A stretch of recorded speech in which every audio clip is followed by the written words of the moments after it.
The advice and opinions expressed by the host of Autism Live and her guests are meant solely as suggestion and should not be in any way construed as child-specific advice. The Center for Autism and Related Disorders advises working with a board-certified behavior analyst who has experience with autism before starting any intensive behavioral intervention. Any choices you make in determining your child's treatment are completely at your own discretion.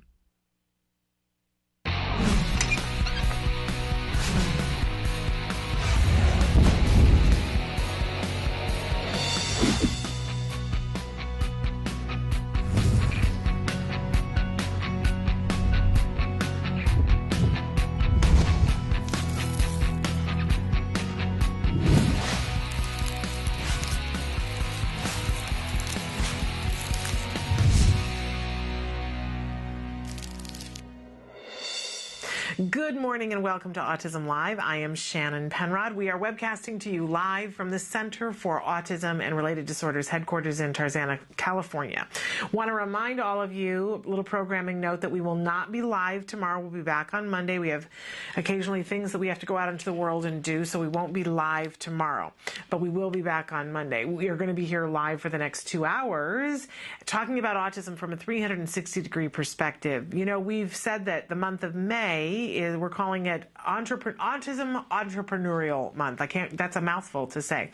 Autism Entrepreneurial Month. So if you are someone who has a business that has anything to do with autism, if it's a product or a service that you provide to the autism community, or if you are someone who is on the autism spectrum, or you have a child who's on the autism spectrum and you've created a business, whether it has to do with autism or not, we would like to showcase you here on the show during this month. We know how difficult it is to put food on the table and how really important it is to be able to get word out to people about the kinds of things that you're doing. I happen to believe that if you're an autism parent and there's a service that you provide, and I have a choice between giving that money to somebody, because, you know, if I need a photographer and I have a choice of knowing that, you know, I can give it to a family who is trying to help a child with autism, or I can give it to another photographer who's got other things going on, admittedly, other really important things going on. But, you know, my heart beats a little faster when I hear a family who's trying to intervene for a child on the autism spectrum. So we'd like to at least showcase you and give people the choice and let them know about your business. I will say one small caveat that we are about, if you're talking about something that is going to that's a therapeutic thing, and you're talking about showing substantive improvement with a child, we want you to be able to back that up with science-based things. So if you know, being respectful here, because it takes a long time for that kind of thing to happen, but if you're saying, look, this can help symptoms with autism, we need for that to be science-based. So that's our caveat. But other than that, please write to us, and we would love to feature. We're going to be featuring a business that has to do with autism a little bit later on in this hour. So I hope that you'll interact with us in that way. There are lots of different ways that you can get a hold of us here. Emily's going to cycle through some of the different things that you can do to get in contact with us, whether you have a question, an idea for a topic, or you yourself are an entrepreneurial. There are lots of different ways for you to interact with us. And while she's showing you those different ways, I want to remind you there's only one way to watch us live. That's www.autism-live.com. When you go there, there is a feature on our site. By the way, the show plays 24 hours a day, 7 days a week.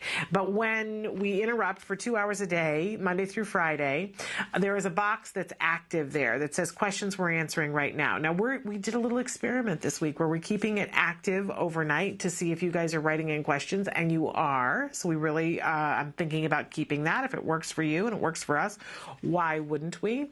But realize that we don't have the ability to interact with you except when we are live. And that is Monday through Friday, except on days like tomorrow, 1 p.m. to 3 p.m. Eastern Standard Time here in the United States. On the West Coast here, Pacific Time, that is 10 a.m. to noon. And of course, we're going to be talking to somebody in Australia. I am not a math person, so you'll have to do the math for me, and we'll ask our Australian contingent what time it is there when we talk to them a little bit later on in this hour. But you'll need to do the math wherever you are in the world, but that's what time it is. Eastern time, that's what time it is. Pacific time here in the United States, and I'll count on you to do the rest of it there. Okay, I want to remind everybody from the jump always that I am not an expert in autism. I'm not an expert in ABA. I'm not an expert in the GFCF diet. I'm not a nutritionist. I'm not a lawyer. I am a former teacher, but more importantly than that, I am the mom of a lovely young man who was diagnosed with autism at the age of 2.5. He is now about to be 10. I don't know where the time goes, but this has been a really interesting journey. And I know for some of you, my years on the job here in the autism community seem like a millisecond compared to the years that you guys have put in. And for some of you, you're brand new to the journey. I feel like I'm sort of in the middle there, you know? I don't consider myself a pioneer by any stretch of the imagination because so many people came before me and helped me along the way. But one of the things that all of those pioneers said to me when I said, how am I ever going to repay you? They said, reach back and help the people who are coming behind you because there are more and more of them. So that's part of why I'm here. And I hope that you will take advantage of all the experts that we have here on the show. Ask them questions. Everything that we do here, every format that we're available in. I guess with the slight exception of Roku, you have to subscribe to a Roku service in order to get that. But once you do, our portion of it there is free, and we are free on iTunes. We're free on YouTube. We feel that it's really important that we hook you up with information and make it possible for you to ask the questions and get the answers that are specific to your circumstances. Whether you're a parent, teacher, or practitioner working with a child on the spectrum, or you yourself are on the spectrum, we'd like to be a conduit to information for you because information is power, right?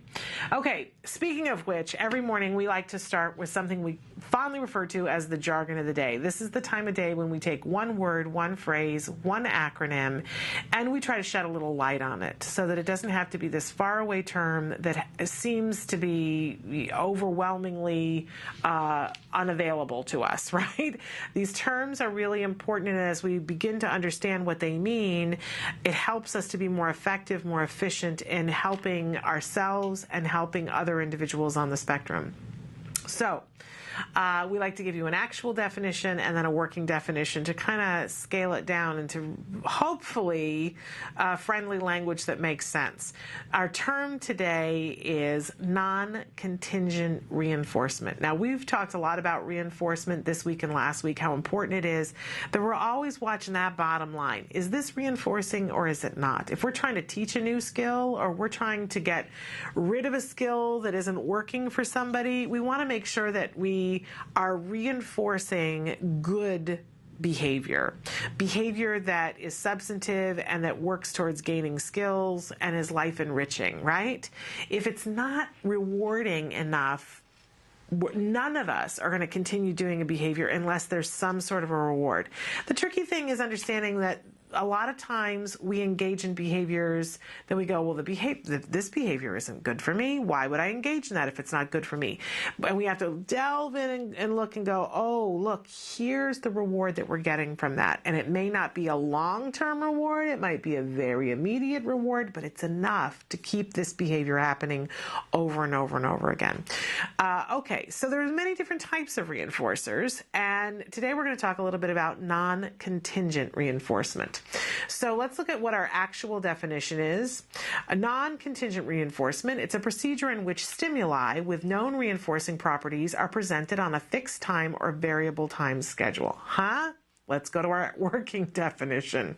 Non-contingent reinforcement. The child is given reinforcement on a schedule regardless of whether they have demonstrated a behavior or not. I know your head goes, wait a second, I thought the whole idea was that we ask the child to do something, the child engages in the behavior, and then we give them reinforcement for it, right? That's the model that we're always talking about, right? Except sometimes, especially when you're trying to get rid of a challenging behavior, let's use the example of attention, and the child is engaging in a behavior because they want more attention. Sometimes it's sneaky and and sly and much more effective to not focus in on the behavior that they're doing and try to squelch it, right? That's really hard. How are you going to get a hold of that? It might be easier to put an antecedent modification, get there before the behavior happens, and reinforce the absence of the behavior.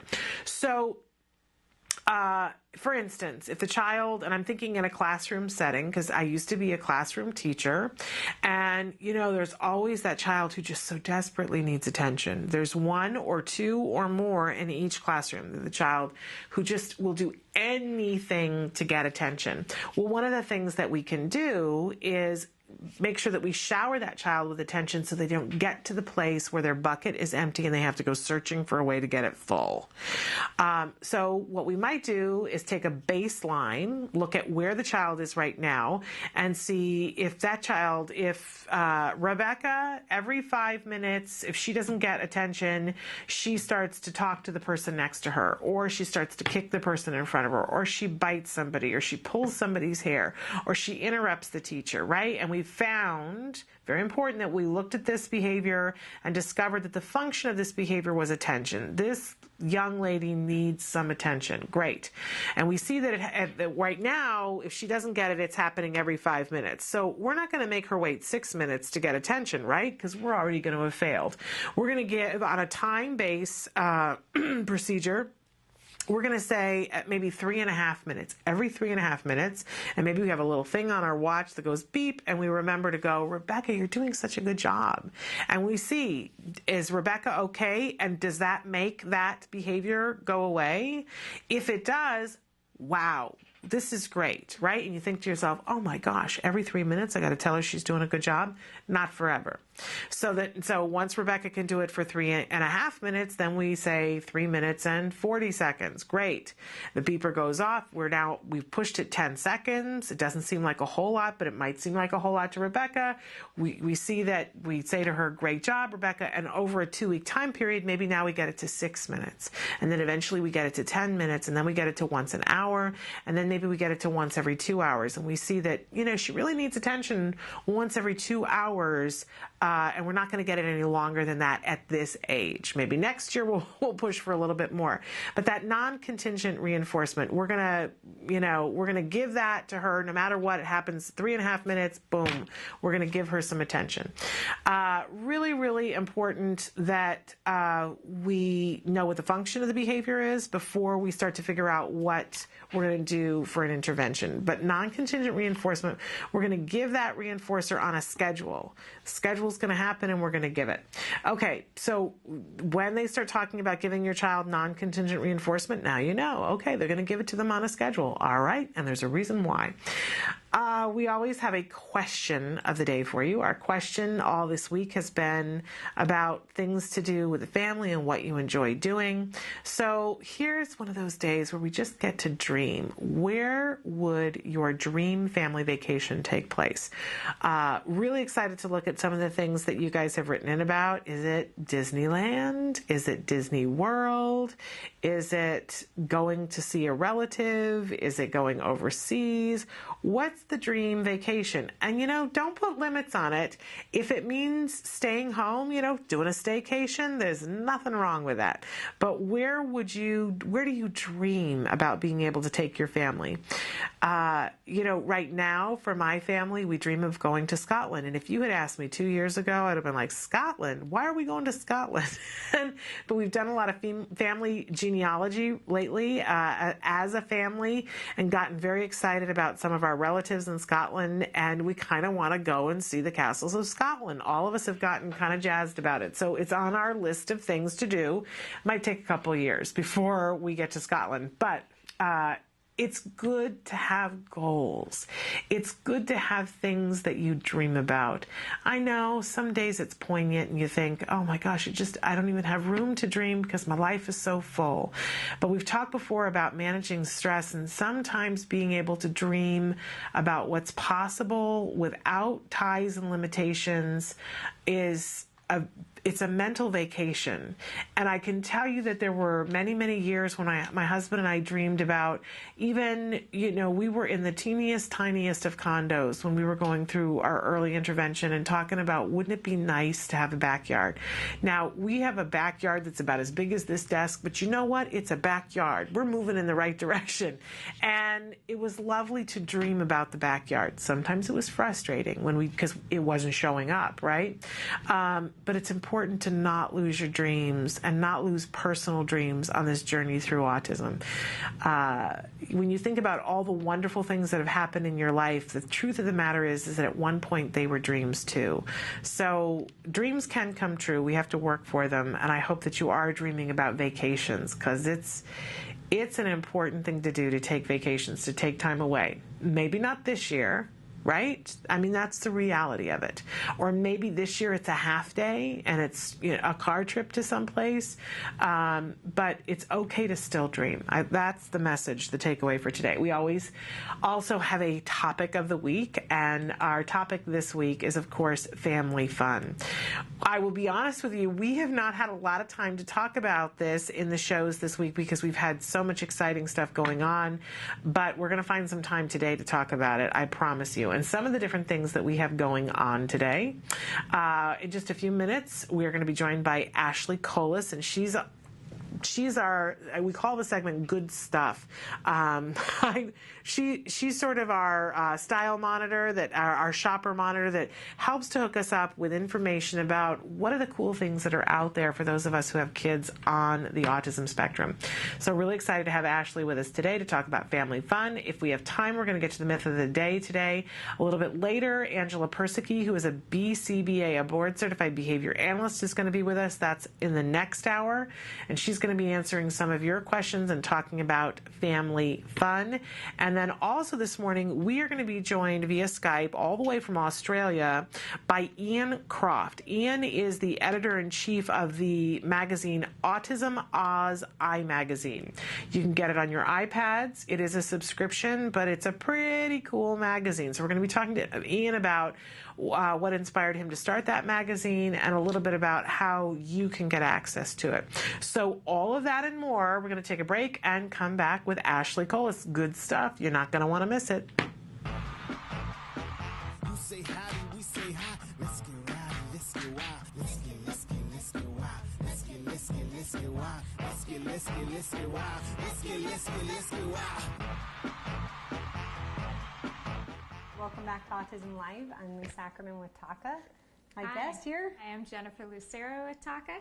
Taka Mom is here in the house. Jeff saw on a TV commercial, they were making calzones, and he looked at me and goes, "Mom, please make me that." Wait a minute, yeah, calzone, you can't have calzone. He goes, "Well, you make me pizza.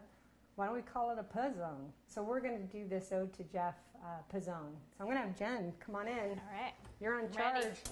We're going to add a little grapeseed oil, garlic, cut up chicken, finely cut up onion, and we're going to throw a little bit of basil. So we're going to just take about 5 minutes or so, saute up the chicken and all of the onions together. While Jen is slaving away at the stove, I'm going to make the pizza crust. A lot of gluten-free choices that you have out there for pizza crust. So I'm going to go ahead and start with the dry. Again, I'm using eggs. There are a lot of egg replacers on the Taka website. We have about a dozen different ways to replace eggs. So I'm going to go ahead and add my shortening. Calls for a little extra salt, which I'm going to put in here. And also add a little pepper. And we also have herbs de Provence that gives the crust a nice Italian flavor. Can't forget the apple cider vinegar, organic stuff, ready to go. Yes, I have all my ingredients. We're ready to rock with this mixer. And don't be afraid of dough. Dough doesn't bite. So here's what we'll be working with to make the puzzone. I'm ready to go. Let's get this party started. So what we're going to do next is roll out the dough. I like to be rolling in the dough, but we're going to roll out the dough instead. So let's go ahead and get started here with that. So again, you see me using the parchment paper all the time. Love this stuff. It's basically unbleached, ready to go. It's just going to make life a lot easier on your rolling pin. You don't need to coat it or anything, which is a lot easier. But I swear I should buy that by the gross ton. So the pizzones, this basically makes 2 big pizzones. I'm going to take half of the dough and roll it out. Half of the other dough will be for the other pizzone that we're going to make in just a little bit. So you want to do, you're not making a pie crust, you're kind of making a long oval shape. So we're going to try to make a shape where I'm going to basically roll this over with all the yummy fillings. And so any combination or variation thereof, this sauce, just real simple, is organic crushed tomatoes. I've added a little bit of salt and pepper and herbes de Provence in that as well, which I love. I like extra fresh basil. That's always yummy to have on your pizzone. And thank you. This turned out fantastic. So we're just basically building it the way that we want to eat it. Of course, my favorite rice-free, organic, dairy-free, soy-free cheese. It's going to pop out the sides. Okay. I'm not afraid of popping out the sides. So that's the beauty of the parchment paper. Once you're done, you just flip it over and peel it back. So I'm just taking a fork now and going around the edges. It looks so pretty. It looks really nice. So for 400 degrees, we're going to go for about 25 minutes. You want it golden brown. And because we cooked everything pretty much already, you're not worried about not having everything fully cooked. So look how cute those look. Looks great. Like those 4 happy people right there. This weighs a ton. So let's go to the magic oven. Pull out our finished product. And voila! Good. Oh my gosh, looks this beautiful. is so yummy. There's nothing better than a little Jeff Ackerman pizzone. Yeah. And this is going to be nuclear hot, but we'll go ahead and cut it careful. open so you can. Oh my gosh, this is going to taste so good That later looks on for great. your kids. Yum. Feedback, keep it coming. Thank you for helping, Jen. Thank you for having me. And thank you for joining us. Come back to Autism Live. We'll keep doing allergy-friendly cooking classes. If you have any suggestions or things that you would like to see us make, bring it on. You can reach us at autismlive@gmail.com or Facebook. Love the Facebook. I know, too much for me. Facebook, so facebook.com/autismlive, or thousands of taco recipes ready to go. Basically go to Takanow, TACANOW.org, and we'll see you next time. You say howdy, we say hi. Let's get rowdy, let's get wild. Let's get wild. I'm just typing away because that's what I do here. But we promised you Ashley Colas. She is coming a little bit later. My schedule is always a little, I don't know, on Thursday. It's a little loosey-goosey for me. But in any case, we do have time for our myth of the day today. And because we had Claire Lezebnik on with us yesterday, and she is the author of the book, I have it right here, Overcoming Autism. She mentioned that because she co-wrote this with Dr. Lynn Cagle, that they're doing a more updated version of it, adding some more resources to it, because the book still stands up. And one of the things that I didn't get an overwhelming amount of time to talk with her about, in the back of the book, Dr. Cagle, we did refer to this yesterday, Dr. Cagle talks about meeting a professional in the autism world who asked her if she had ever, quote unquote, cured any children. And she explained to that professional and said, we don't use the word cure. It doesn't go with, I think, what anybody is trying to achieve anymore. I think there's some clarity on that, although I'm not opposed to the word cure, right? But in terms of ABA, I don't think it's appropriate to use that term. There are lots of other terms that people use, but I think the general consensus is cure, not the right word. There are a lot of people who like to use the word recovered. There are still people who find that word completely abhorrent. to me, it doesn't matter to me what word you choose to use as long as you understand the concept that it is true. And we've had scientific proof of that this year, that it's not the first year that we've had scientific proof of it, right? But it's the first year that we've had the media take notice of the scientific proof because it was done very well, first of all, and by completely outside researchers who have nothing to do with autism, but demonstrating quite clearly that you can be on the autism spectrum, and after a great deal of intensive therapy, you can reach the point where you no longer qualify for your diagnosis and be virtually indistinguishable from your peers. So when people talk about the myth of there is any cure for autism, I certainly we get into semantics, right? I don't think the word cure is the proper word. Is there recovery from autism? If that word offends you, then let's say virtually indistinguishable from their peers, having no disabling aspects of autism. Is that possible? You betcha, and how. That happens for more and more individuals on the autism spectrum. It doesn't happen for everyone, and everyone that it doesn't happen to isn't so greatly hindered in their life that they can't lead a full life. But the point is that there's progress. All of our kids are going to make progress in different directions. I defer to, we have Alex Plank on the show on a fairly regular basis. And Alex is, I think he's one of those people, I don't want to speak for him, but he has said before that recovery, not a word that he's particularly interested in. But he has made progress in his life. He's leading a full and rich and wonderful life. And that's what I think what we all want for everyone who is on the autism spectrum, for them to have a full and rich and a life that is not filled with behavior aspects that disable them and prevent them from doing the kinds of things that they want to do. Which is not to say that they have to look like everyone else, right? But there are many, many, many, many, many cases of individuals who are on the autism spectrum at one point and now cannot be identified that way because they are virtually indistinguishable. I'm always concerned about the idea of saying we want everybody to look alike, because that isn't what my goal is. I don't know if that's what your goal is.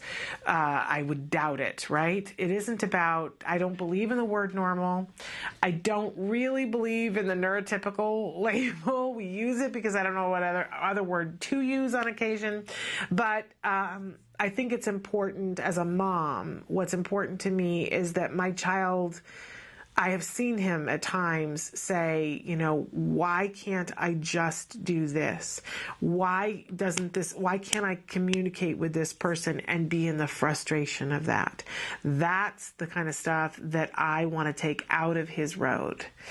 As in terms of him being, super intelligent and being able to see things in his own very special, unique way, I have no interest in getting rid of that.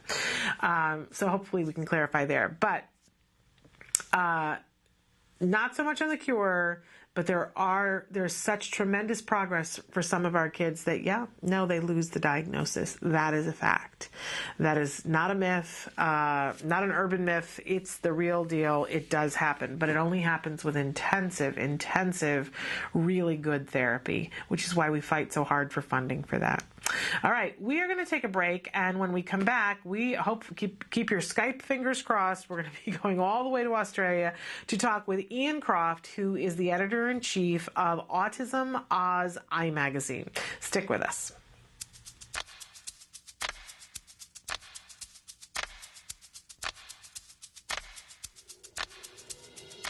I'm Shannon Penrod, and we are here at the Gluten Free Expo. We're really excited about it. Can't wait to give you a look at all the tasty things there are to try. We are here at the Breads from Anna booth. You have been helping my family for a long time. So first of all, tell us a little bit about how this came to be. Okay, well, I was diagnosed at age 16 with type 1 diabetes, and then in my 30s I got celiac disease, and a lot of the products that existed at that point just weren't working for me. So I made my first mix, which was gluten, soy, rice, and nut-free. And then my sister was diagnosed with celiac, and she has Hashimoto's, so she can't digest lactose. and she was allergic to corn. So I made a mix for her, and I had these 2 little mixes on my website, and then the autism community started reaching out to me for a yeast-free mix. And then my nephew was diagnosed with autism. So we have stuck to really trying to make our products as free as possible of the top 8 allergens. We're free of so many of those trigger foods that they work well for these kids. And the bean flours we use are pre-soaked, so they're easier to digest. And it tastes good. That's the most important thing. It tastes really good. And I truly believe there's healing that happens from the pleasure that you get from eating, and I want people to feel that they're not making a sacrifice by having to be on a special diet. Where can people get them? There is a store locator on our website, so you can check that out.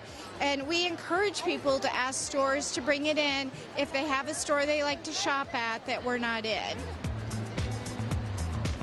We are here right now at the Bob's Red Mill Natural Foods booth. You know, you've heard me talk about them on the show before. I love them. The 2 hot items are coconut flour and almond flour. They're just rocking because they please a lot of audiences. They've got the gluten-free. They please the paleo.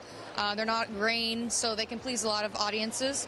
And as far as the mixes, you know, we're always the pizza crust, the cornbread, and then our oats are still just right up there. So, and we have over 100 products now that are certified gluten-free. So we're trying to please all audiences with that. We are here at one of the most popular booths, the Udi's booth. Tell us some of the things that might be good for a GFCF diet. Perfect. So all of our products, with the exception of the cookies and the brownie bites, are milk-free, casein-free, and they're made in separate, dedicated facilities. So basically anything here other than cookies and brownie bites is good. For kids, the granola, because it's chocolate. And then we have things like double vanilla muffins that can double as cupcakes. And if you can do like a sugar-free frosting, milk-free frosting, then it's even better.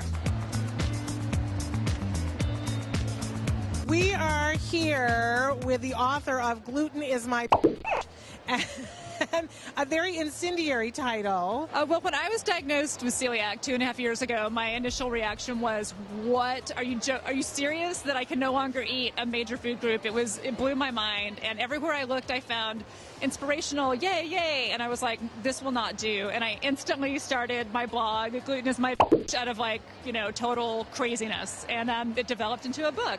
The subtitle of it is Rants, Recipes, and Ridiculousness for the Gluten-Free. So a little bit of everything then, stories and recipes. Yes, it's personal stories. It's a guide on how to get through this time in your life. It's also, there's information if your child is diagnosed, there's travel information, and there's also a chapter on the future of gluten-free and what it means for all of us that are suffering through a lack of donuts.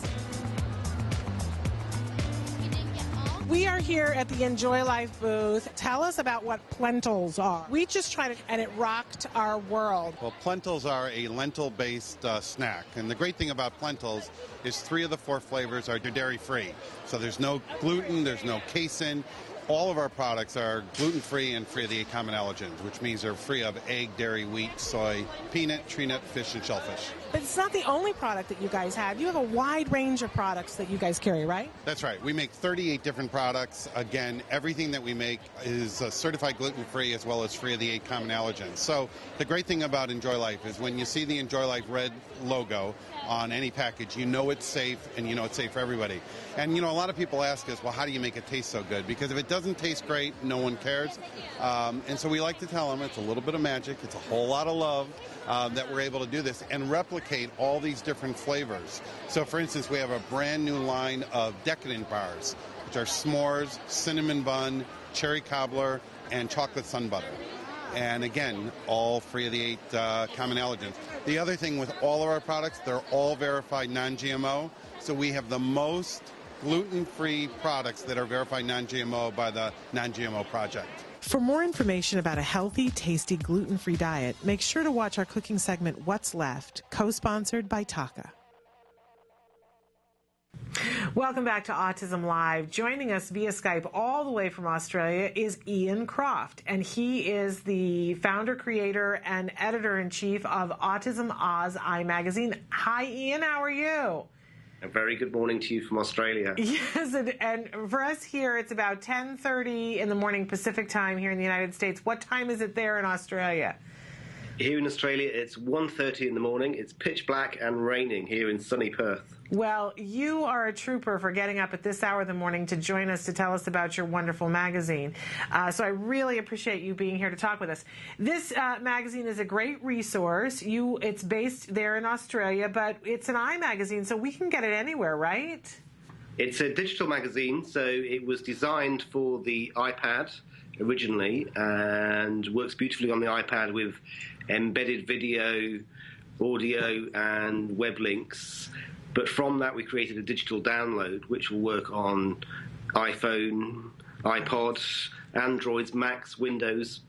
Works anywhere. Wonderful. And so you were mentioning before we came on the air that you've already put out 4 magazines, 4 versions of it, and you're working on the 5th. Is that correct? Yeah, it's a monthly magazine, so we put the first one out at the end of January, beginning of February. We've just put out the May issue, and working full on in June and July already. Well, and I love the fact that you take on different issues, sort of the theme of the magazine. Tell us some of the themes you've already covered. So in the first 4 issues, we have looked so far at the instances of bullying of children on the spectrum across the world. When I started looking into the figures, the numbers are quite outrageous. In the US, the UK, which is where I'm from originally, and here in Australia, it's around 62 to 65% of children on the spectrum in mainstream schools are being bullied, which is totally outrageous. Any child going to school has a 1 in 5, 20% chance of being bullied. That, again, numbers are quite startling, but a 62 to 65%, and that's across America, the UK, here in Australia, and it's typical figures for around the world, which is just not on. Yeah. And we got a lot of personal stories from our readers and stories from parents and experts across the world in how to sort of tackle bullying and how to approach your school if your child is being bullied. We've also looked at the training of the police and first responders. I had a lot of parents talk to me and write to me saying that my child is now 6'2" tall, but he wanders around the streets and he's very sort of verbal, and they're very worried that if their child came in contact with the police, would the police understand his autism? Would he have issues? And sadly, if any of us look around the web about instances of children on the spectrum coming into contact with the police, we soon find horror stories of children being dragged to the police station. So we had the lawyer of a young girl in the UK who at 17 was arrested and kept in jail for 10 hours and DNA tested because the police thought she was drunk and disorderly, even though her mother was telling the police throughout the incident that her child had autism, and even went down to the police station and was totally ignored. And the child was totally traumatized. So we had a woman who's based in Atlanta, Georgia, who trains the police and her local area how to deal and to understand autism. Yeah. Because it's very interesting. Across the world, we give our police training in how to recognize PTSD in soldiers coming back from Afghanistan, from Iraq. Mm-hmm. But autism, particularly with the figures and the numbers that we have, they're just not getting trained in how to recognize it or even have any understanding. It's cuff them and drag them down to the police station. Yeah. In our May issue, we look at siblings. Yes. Whether it's multiple siblings on the spectrum or child, one with, one without. How are parents coping? We had the views from twins, from sisters, from mothers, and from sibling organizations across the world, giving their best advice, their best experience of how to cope and how to give and it's an Australian phrase here, but how to give everybody in the family a fair go. Yeah. There's so much time and effort put into the one or two children, but how do you maintain that every child in your family gets a fair go? And next month in June, we're looking at single parents. Love it.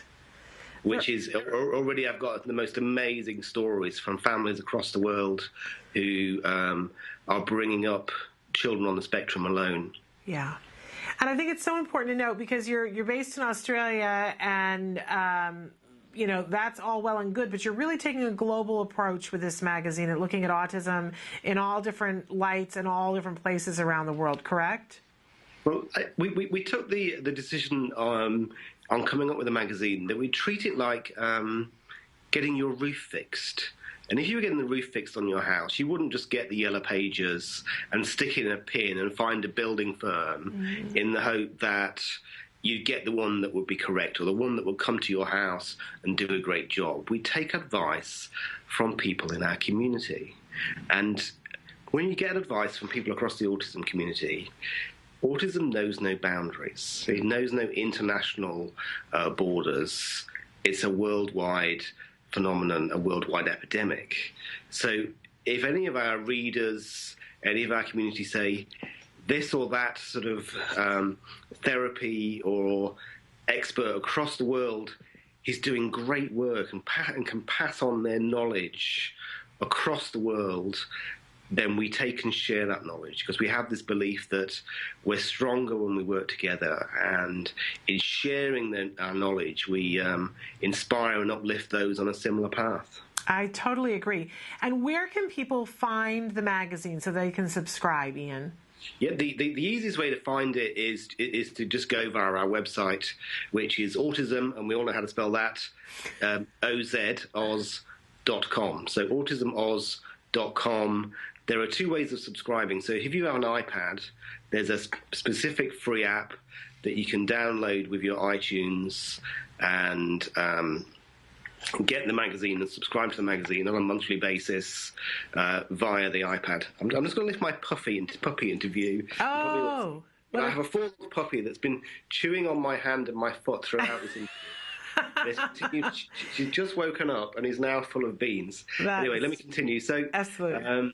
Everybody now will be thinking they just want to look at the puppy rather than talk autism. But so autismoz.com will take you the way. We also created a digital download. So if you have an iPhone, here's my iPhone, we can suddenly make the magazine appear in your iBooks on your iPhone, which is a fabulous way of reading the magazine. Just take it anywhere. Because the great thing within the magazine is not only do we have articles, content, words, we share pictures, videos, audio of our autism journeys. There we go. So here it is in the iPhone. Right. Easy, simple. And in terms of subscription and pricing, it was never about making money. It's all about sharing, as we say, sharing this collective experience. And if anybody's got experience how to stop a 4-month puppy biting my hand, that would be great. But it's about sharing the collective experience of the experts, the global experts within the autism community. And it's very interesting. I talk to scientists and therapists all the time, and I keep telling them the real experts live it 24/7. Absolutely. They're living with it because they have autism, or their children, siblings have autism. Well, and they are great experts within our community. And some of our writers have been involved with autism for 40, 50 years. Absolutely. Well, it's amazing what you're doing, and I see and hear that you're being attacked by a puppy. And we're almost out of time, but I wanted to take just a second, Ian, to talk about why this mission for you, because you're a dad, but you don't have children on the autism spectrum, but this is a very personal mission for you. Why did you take this on? Well, one, I was sort of asked to look into this by friends and family that do have children on the spectrum. I used to be a journalist with the British Broadcasting Corporation for 23 years. So I'm trained as a journalist in TV, radio, and online. And obviously, you can see I've not been trained as a dog handler. And so they asked me to look into it. In terms of my own personal story, I have two alive children now, two present children, a 5-year-old and a 6-year-old, who, as I said, one of them's asleep in my bed, and the dog was fast asleep until she suddenly woke up and is now wanting to be part of this conversation. She wants to be a star. I say give in to it. Let her be a star. Yeah, no, if you just sit quietly. The issue that brings me to child welfare, to want to help raise children reach their full potential, is 8 years ago, my first child, my son Riley, was killed in hospital due to hospital negligence on behalf of two errant midwives who basically made every wrong decision they could and took every wrong decision they could. It's a tragic story. And if people ever Google me, and there is information on our site about that, I sometimes tell people it's easy to read about me than for me to tell you, else I'll make you cry. But an event like that, losing a child, changes your perspective across the whole of your life in what you've done and in going forward. I carried my own child to the hospital morgue because it was my responsibility, because I didn't want a porter to do that. I said at the time that I would have changed position with Riley.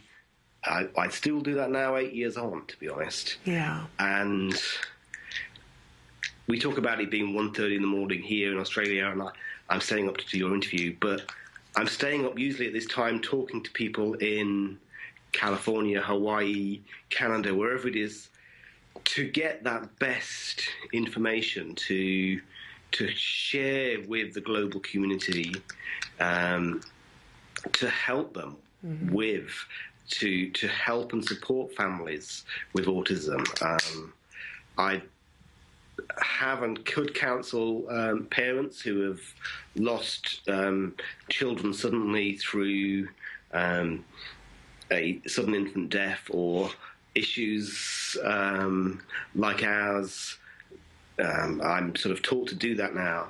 But if I did it 24/7, then I'd be thrown into trauma continually. Yeah. With helping with autism, I can put that energy, that driving force of Riley's death into work that means something.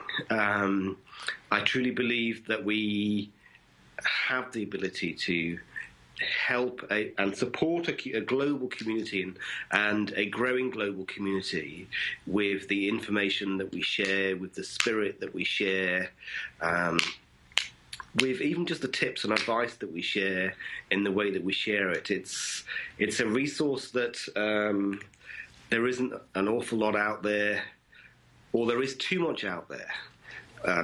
When you just had the diagnosis, if you go on the internet and put in autism into Google, talk about oversensitized, there's just so much. And what we try and do is boil down, like making gravy, the best advice from those that have lived it and those that are living the day-to-day experience. Well, it's an amazing mission, Ian. You're an amazing dad and an amazing man. I, for one, thank you. You're doing a great job. And I want to encourage everybody to subscribe to the magazine so they can go to www.autismoz.com to get started, or look it up on their iTunes for their iPad, correct? That's it. It's Autism Oz iMagazine in iTunes, but if you go to the autismoz.com, there's a link there straight away to iTunes. You can find it out. And in terms of pricing, we made the price less than the price of a cup of coffee. There you go. So it's only, in terms of Australian dollars, it's only sort of 44 Australian dollars a year to subscribe, which is about $3.60 an issue. And I think in Australian dollars, that's about $41 a year at the moment to subscribe. So very affordable for a wonderful resource. Coffee and much cheaper than dog treats, which obviously I could do with right now. Well, Ian, we have to let you go, and we hope that you'll get some good sleep tonight. And our thoughts are with you, and thank you for the incredible job that you're doing. Thank you so much. And if there are any dog trainers anywhere nearby, do also we'll forward them. Send messages. And stay in touch with us, because we'd love to have you on the show again. We shall do. And if any of your viewers, subscribers want to get hold of the May issue of the magazine, I've sent it through to Autism Live, and we're more than happy for you to send the May issue out to your audience. Cool. Whoever requests it, then take a look at it, have a see. Right. If you like it, subscribe. Also, pass it on. Share the experience. We are all about taking that collective knowledge and sharing the information, because if we change the life of one family by giving them a solution, giving them the key that can help their child, then we change the life of a whole family. Well, you're on. If anybody who's watching... If one piece of advice changes that, they can save a family thousands of dollars in terms of therapy, thousands of hours in terms of looking and researching, trying to find the way through in their journey. We understand all the journeys are different, but if we can inspire and help in any way, that's our aim. Well, thank you so much for your time, and good luck with that puppy. You've got your hands full, don't you? All right, take care. Bye-bye. Bye-bye. I want to remind everybody that, as Ian just said, you can get the copy of May by just writing to us. Let us know that you'd like to see the May copy, and we will forward it to you. You can share it with others. It's a great opportunity for you to check this magazine out, a great resource. We're going to take a break, and when we come back, we're going to have Ashley call us. I mean it this time. Great stuff with Ashley for family fun, so stick with us. Currently, in the United States, 1 in 88 children is affected by autism. 1 in 88 means something different when your child is the one. Recovery is possible.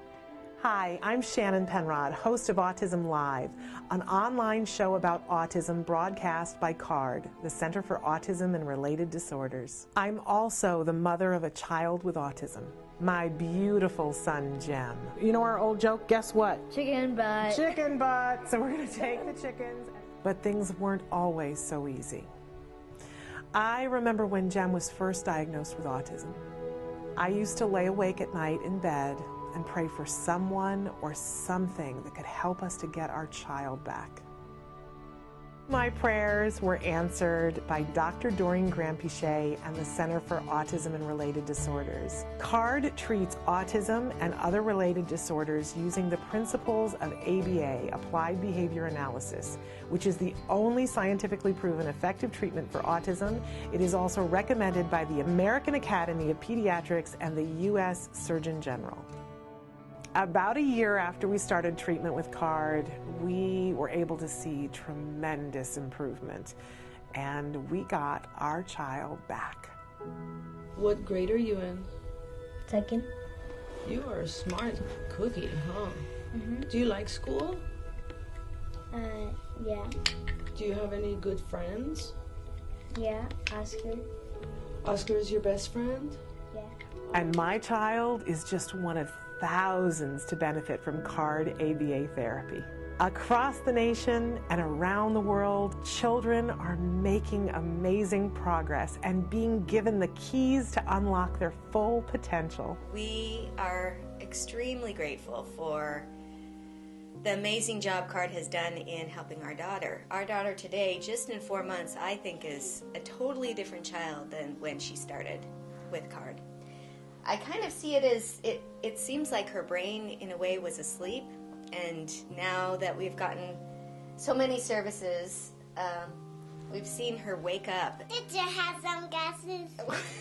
Recovery is possible if you take the right steps, if you're willing to put in all the hard work And 7.5 years, yeah, it's a lot of work. It's worth every little bit, and CARD's been there with us every step of the way.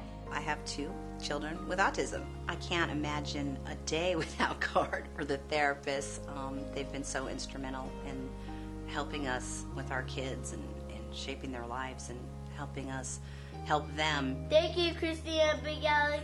Thank you, Jackie and Mariana. We've tried other things before ABA, but the most beneficial thing has been ABA services, and I'd be the first person to tell any newly diagnosed family that you have to contact an ABA provider, and if you're lucky enough to have CARD, you're very blessed. Recovery from autism is absolutely a possibility. We've been recovering children for over 20 years. It's just a matter of identifying the child's medical needs, understanding the child's sensory issues, and then teaching the child all of the skills they need in order to function normally. We know there's hope for autism. Autism is treatable, and recovery from autism is possible. Welcome back to Autism Live. There was one short news story that we wanted to cover before we brought Ashley Colas in. I know a lot of you have been writing in and talking about the mom in Florida, and I'm not going to use her name because I think that for these kinds of things, it's best not to say people's names. But the mom in Florida earlier this week, she had 3 children with her, the oldest which was 13 years old and on the autism spectrum, and she drove them in her car to a bar, parked them in the parking lot so that she could go into the bar to drink. And of course, she was arrested. She was released later on, and I believe that the children are in different custody for this time being. And I certainly have gotten a lot of people saying, what are your thoughts on this? And of course, when I heard it, the first thing I thought, I was physically ill, thinking about the children and the circumstance that they were in and what that must be like. I believe the youngest child was 6 years old. To be 3 kids and the oldest one 13 on the spectrum, locked in a car in a parking lot so that the mom could go in and have a drink. And I like a lot of you, I will be honest, my head rushed to judgment about what on earth was she thinking. And then I had a moment, and can I tell you when the moment came when I saw the picture of the mom and I was confronted with her image, and I thought, you know what? That certainly there, but for the grace of God, could go me and anybody else. I was reminded of the fact that this didn't happen in a vacuum. It does not excuse it. Please understand me when I say it does not excuse it. But I know for sure that that mom is in pain and that there wasn't the support to help her. Still doesn't make it okay. And it's still priority number one is making sure that those kids are safe and kept safe. But it reminded me of how many stories I have heard along the way of moms and other caretakers and even dads who have a child diagnosed, whether it's autism or something else, and the stress is overwhelming and the need to numb it becomes overwhelming, which leads into other addictions. And for some people it's alcohol, for some people it's shopping, for some people it's food, name your poison. But the truth of the matter is that there's a lot to run away from on a given day, right? I have a very, very good friend who, her child, she's one of the pioneers of autism, and she was the first person in my life that was close to me that had a child on the autism spectrum. And then later on, I've shared this before on the show, and she's given me permission to, later on had a problem with an addiction to crack. And she and I have had conversations about it, and she said to me, I feel bad for all these years. The excuse I had was that I went through this terrible thing, and now a really good friend of mine is going through autism as well, and she says, but Shannon, you're dealing so well. No, I don't think any of us, I certainly can't claim to be doing well with it, and don't think for a second that I've never eaten over autism, right? Alcohol may not be my poison, and crack certainly isn't my poison, but we all have our bag of hammers to carry, right? And I just want to remind all of us that and myself, that as we rush to judgment, that there are families out there who need us. We shared earlier this week the story of the mom in Canada who took her 19-year-old and dropped him off at social services and said, I can't do it. I can't do it. If you need help, please ask for it. If you are at the end of your rope and you've been making knots as long as you can and you can't figure out how to make the lemonade recipe, please ask for help. There are people that you can trust to get you help, and if you can't find it anyplace else, please let us know. If you're having a difficulty with a substance and you know you are, and you know who you are, there are organizations out there to help with those kinds of things. I only wish that mom had thought to ask. I'm thrilled that her kids are okay, and the irony being that the reason why they discovered that the kids were outside in the car was she ordered French fries for them to take out to the car. So it wasn't as though she wasn't thinking about them at all, but the judgment was horribly, horribly skewed. If you're in that space or you know someone who's in that space, don't put your children at risk. Ask for help. Get the help. There is help. And that's just my 2 cents on the story. But you know, these things don't happen in a vacuum. We're taking a short break, and we're going to come back with Ashley Colas talking about great stuff. Stick with us. I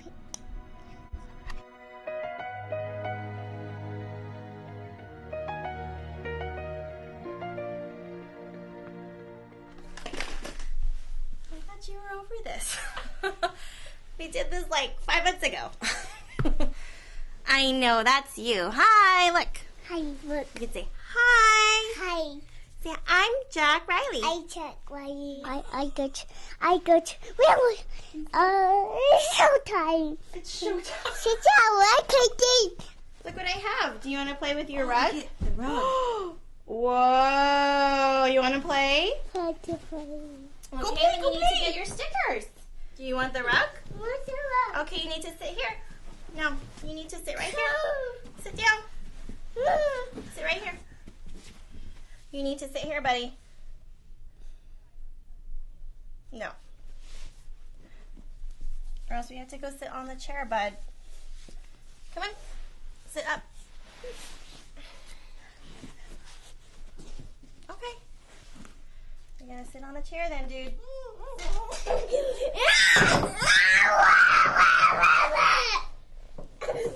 Ready? Clap your hands. Good. See, that's one sticker. Touch your head. There it is. And you can sit on chair,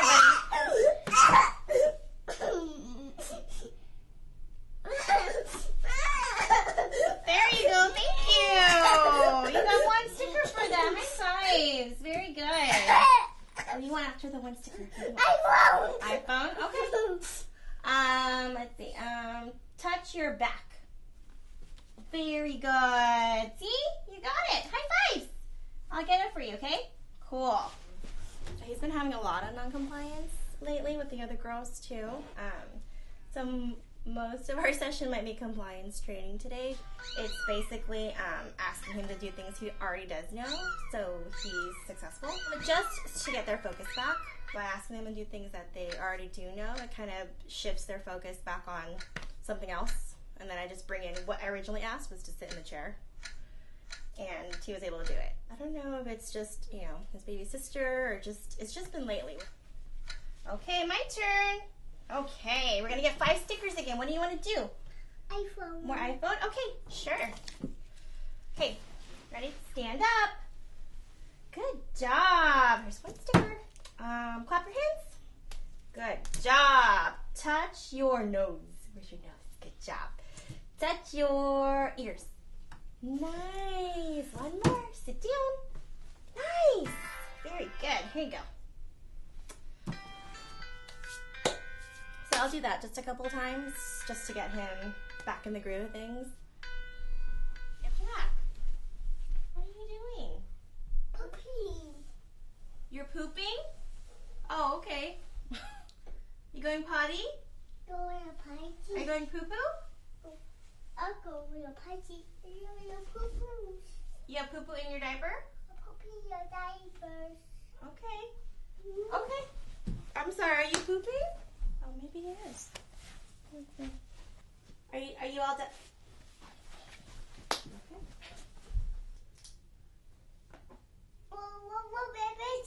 One more minute to go poop. Yeah. Yeah, and then we're gonna get your dad, okay? Okay, we're gonna go see Daddy. Okay? And go show Dad Daddy to say, Daddy, I pooped. Daddy, I pooped. Go find Daddy. She's doing it. No? Yeah. Yay! You said you pooped and you did. You pooped, huh? Yay! That's really good. I'm really proud of you. Look at me. I'm really proud of you. You're going to be a star. You're going to be a superstar. She was very fussy until right this second. That's Big Brother's girlfriend. How are they doing together? He mostly ignores her.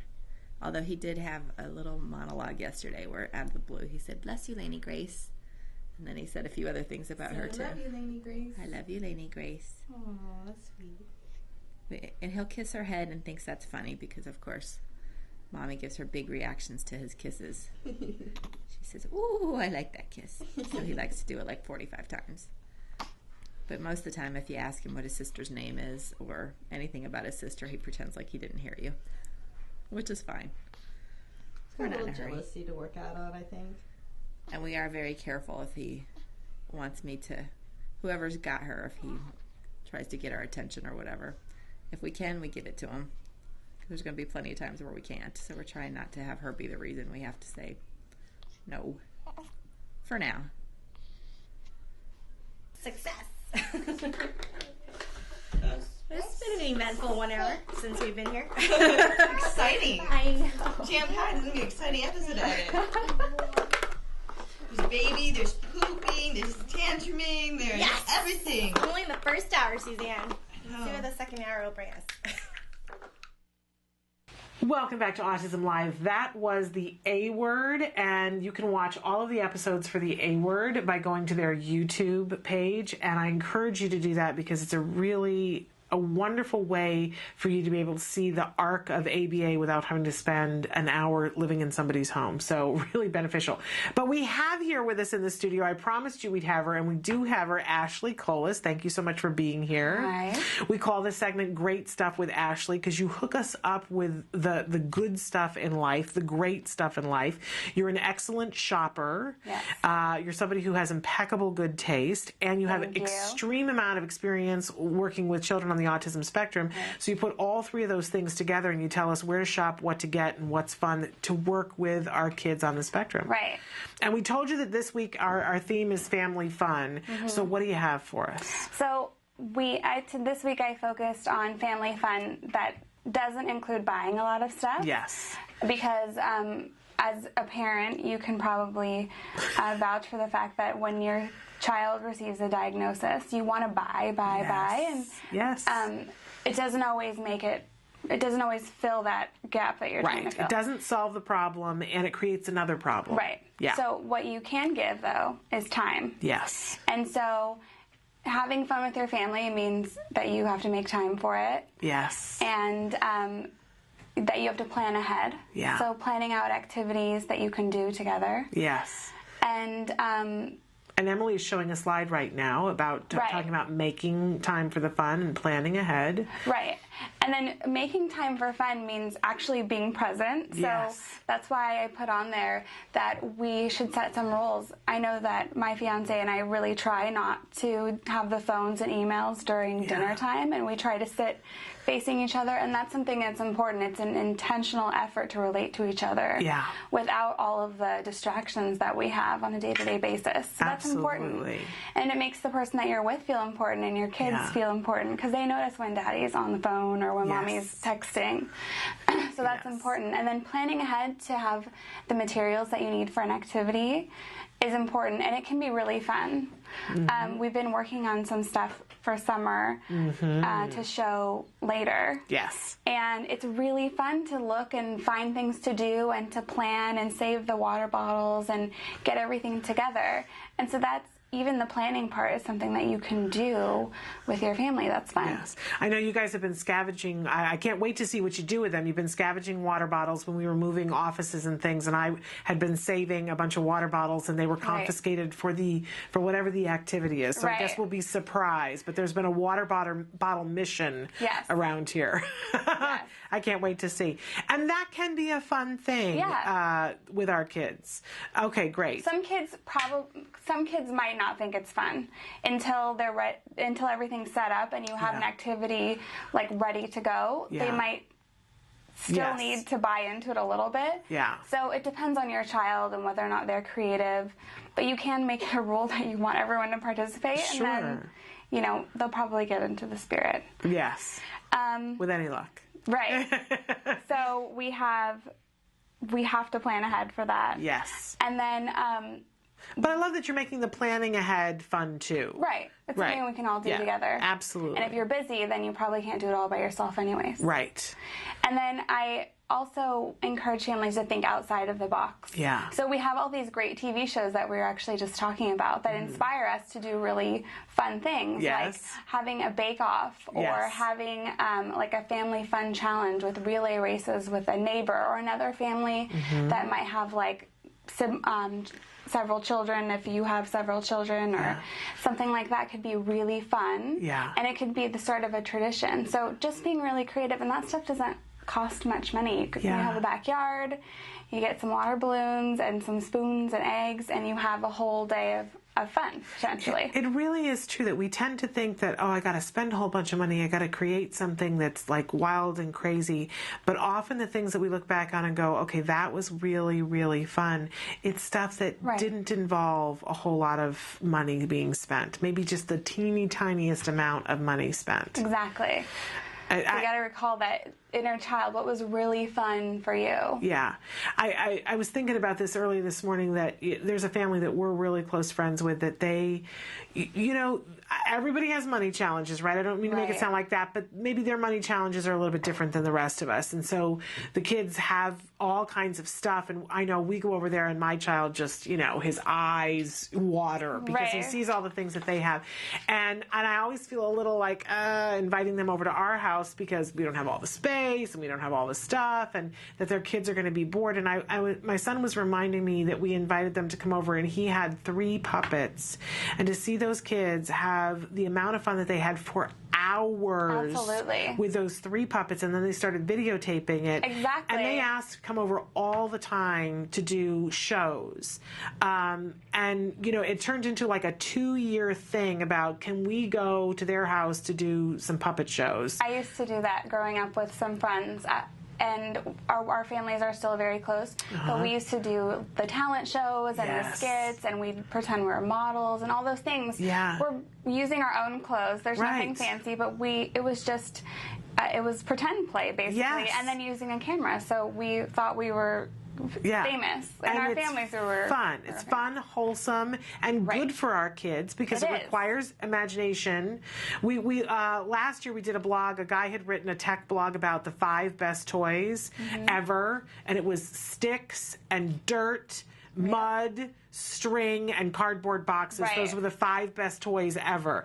They require supervision, though. I think that was the big caveat, is that you can't just give sticks and mud and string to kids and walk away and go, I'll be in the kitchen. You got to supervise. Throwing and broken glass. Well, and potential, string, you got to, a lot of kids you got to monitor.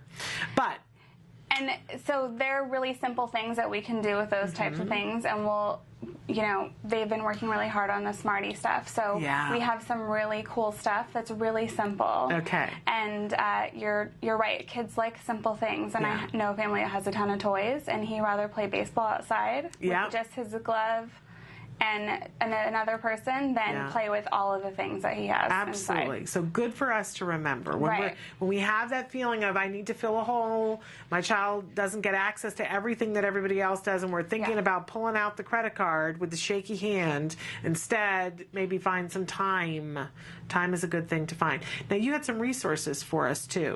Right. So if you want to find some ideas about things to do, Parenting Magazine actually has a really great website, and they have lots of good ideas. Recently, they had a section about vacations, family vacations that you can take. Great. That are affordable, and places that are not that well known, so like national parks and those types of things that I thought was cool. Very cool. And how-to for activities, and, you know, Q&A type stuff about, you know, raising kids and all that type of stuff. So I think it's a really great resource for ideas. And that's Parenting Magazine. And then if you do want to spend money, which is part of our lives. We're going to spend money to Right. go to events. Right. But Ticketmaster has a family section, and actually you can find really fun stuff that is not very expensive. For example, at the Thousand Oaks Civic Arts Center, they were having like some Charlie Brown shows around Christmas, and they were really affordable, and the kids that I knew that attended had a great time, and I heard it was really fun. Yeah. So those types of things, you can even find community events on there sometimes. And I can't stress enough how important it is that we go to those things, see and be seen. I know a lot of us go, oh, you know, my child, and what if my child tantrums? And there's a level of stress that has the potential to creep in. But don't become a shut-in, and don't let your child become a shut-in. Right. We have to expose them, and we have to give them opportunities. And it is amazing what can happen when we do Absolutely. give our children those opportunities. Let yourself be surprised sometimes by their behavior. Yeah. And then reward that. And I'm a big fan of theater, taking your child to see theater like the Charlie Brown things. Yeah. You know, if you need to, if you're really all that concerned, get a seat that's by an exit so that if stuff has to happen, you Absolutely. can step out because you're not hindering other people's ability to watch. But don't leave them out of that because of your fear of what might happen. Absolutely. We've taken my son to see a lot of theater, but when we took him to see Peter Pan with Kathy Rigby, it was life-changing. My child had stopped singing, and then he started singing again because he saw Peter Pan. Yeah, just because you decided to venture out and try it. So surprise yourself, and I talked about spontaneity also. Mm-hmm. That's important. The things that I remember from my childhood that were really fun and amazing to me were a lot of times surprises. Yeah. And there are things that I'll do for my kids too because it was just so cool because it was not expected. I can't wait until you have children, Ashley. I can wait. But I can't wait. I'm looking forward to that because you're going to be both of you are going to be such awesome parents with all the training that you've had in the field of autism. You are going to be brilliant, brilliant parents, and that you will just have the coolest kids ever. Well, hopefully, but they say that it all goes out the window when you have your own. So we'll see. Yes, We'll see but what we'll happens. enjoy We'll that have lots too. of support, I think. Yes, you will. You'll have lots and lots of support. Okay, anything else that we've left out? My last thing was just checking your city Park and Rec website. There are tons of things, especially summer movies. Summer movies in the park are a huge thing, and all around Southern California, I think every time you pass a park, you see a sign for that. Yeah. Those are usually free, and cinemas will do free matinees it's usually Tuesday, Wednesdays at 10 a.m. That's a great opportunity to meet other kids and other families. And then not being afraid of summer camp. Families have 2 working parents more than half the time. So we want to not be afraid to send them to a really cool place where they can be with other kids that are either like them or they can be with typical peers or with their siblings. So that's something else to look at. And I think it's camppage.com has tons of camps. You can even find family camps where you can go together. And for parents, depending on where your child is on the spectrum, keep in mind that there are a lot of camps that either provide one-on-one aides or will allow you to send a trained one-on-one aide. All you have to do is ask. Right. And if your child has maybe a more advanced skill set, there are camps that are geared towards, say, executive functioning skills. Yeah. And I know a family that sent their kid last summer, and he could not wait to go back. Isn't that amazing? And it was kind of far away, and they weren't sure, but he's been doing really well, and he loved it. Isn't that I great? definitely recommend looking into those things and talking to other families who have tried it. Yes. Absolutely. Yeah, I would ask local support group and ask, has anybody else been at and this just camp? ask the camp. They might say yes. Yeah. Because it's something that we're talking about, we're seeing on the news. Yeah. Awareness is much more prevalent in our society now about autism. And so I've shadowed at lots of camps, especially in Southern California in the Valley. Mm-hmm. So I would just ask. Yeah, absolutely. The worst that you could hear is no, and then you find somewhere else. Right, and when you get the no, and you go, great, because this isn't a place where I want to send my child anyway, right?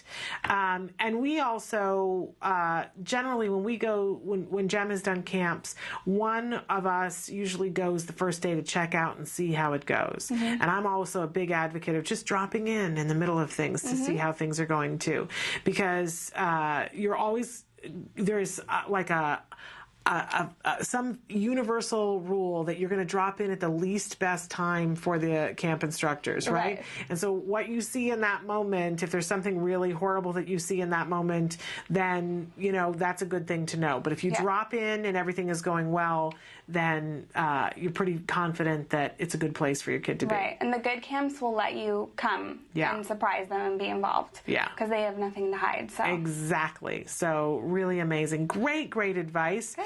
And we'll be sharing these resources with you as well on our Facebook page, and maybe we'll put that also on our blog site as well on our page. Thank you so much. It truly is great stuff with Ashley. Yes. We'll have more good stuff all summer. So. Okay, awesome. Really looking forward to it. We are going to take a break, and then we're going to welcome Angela Persicki to come in. She's a board-certified behavior analyst, and we call her segment Breaking It Down with Ashley. Or with Angela. I'm looking at Ashley. Breaking It Down with Angela. And we're going to be talking about family fun with her as well. If you have questions, keep them coming in. We'll be right back after these messages. Currently, in the United States, 1 in 88 children is affected by autism. 1 in 88 means something different when your child is the one. Recovery is possible.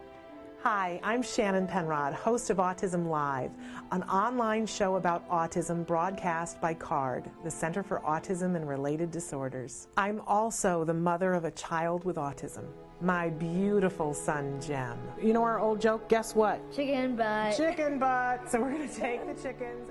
But things weren't always so easy. I remember when Jem was first diagnosed with autism. I used to lay awake at night in bed and pray for someone or something that could help us to get our child back. My prayers were answered by Dr. Doreen Graham-Pichet and the Center for Autism and Related Disorders. CARD treats autism and other related disorders using the principles of ABA, Applied Behavior Analysis, which is the only scientifically proven effective treatment for autism. It is also recommended by the American Academy of Pediatrics and the U.S. Surgeon General. About a year after we started treatment with CARD, we were able to see tremendous improvement, and we got our child back. What grade are you in? Second. You are a smart cookie, huh? Mm-hmm. Do you like school? Yeah. Do you have any good friends? Yeah, Oscar. Oscar is your best friend? Yeah. And my child is just one of thousands to benefit from CARD ABA therapy. Across the nation and around the world, children are making amazing progress and being given the keys to unlock their full potential. We are extremely grateful for the amazing job CARD has done in helping our daughter. Our daughter today, just in 4 months, I think is a totally different child than when she started with CARD. I kind of see it as, it seems like her brain in a way was asleep, and now that we've gotten so many services, we've seen her wake up. Did you have some guesses? Recovery is possible if you take the right steps, if you're willing to put in all the hard work. And 7.5 years, yeah, it's a lot of work. It's worth every little bit, and CARD's been there with us every step of the way. I have 2 children with autism. I can't imagine a day without CARD or the therapists. They've been so instrumental in helping us with our kids and shaping their lives and helping us help them. Thank you, Christina Big Alex. Thank you, Jackie and Mariana. We've tried other things before ABA, but the most beneficial thing has been ABA services, and I'd be the first person to tell any newly diagnosed family that you have to contact an ABA provider, and if you're lucky enough to have CARD, you're very blessed. Recovery from autism is absolutely a possibility. We've been recovering children for over 20 years. It's just a matter of identifying the child's medical needs, understanding the child's sensory issues, and then teaching the child all of the skills they need in order to function normally. We know there's hope for autism. Autism is treatable, and recovery from autism is possible. Welcome back to Autism Live. We are here with board-certified behavior analyst Angela Persicki. We're going to start to address some of the questions that we've had here because we're a little bit behind on the questions.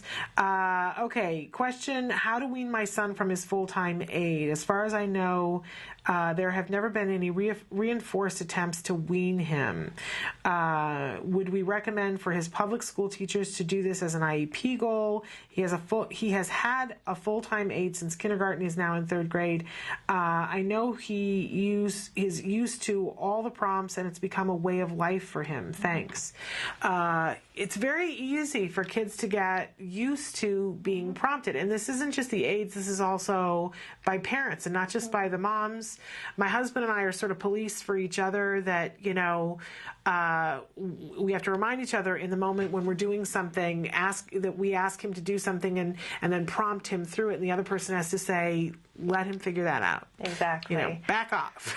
Exactly. And something we discuss a lot in ABA that we don't want the child to become prompt dependent. Right. Dependent on these prompts. And so that, you have a child who's not able to do anything independently. Yeah. And it's one of the myths of ABA actually is that we do this and the children become dependent on an aide. And but we work really hard to make sure that doesn't happen. Yeah. And really it's about, like you said, making sure you're on top of it.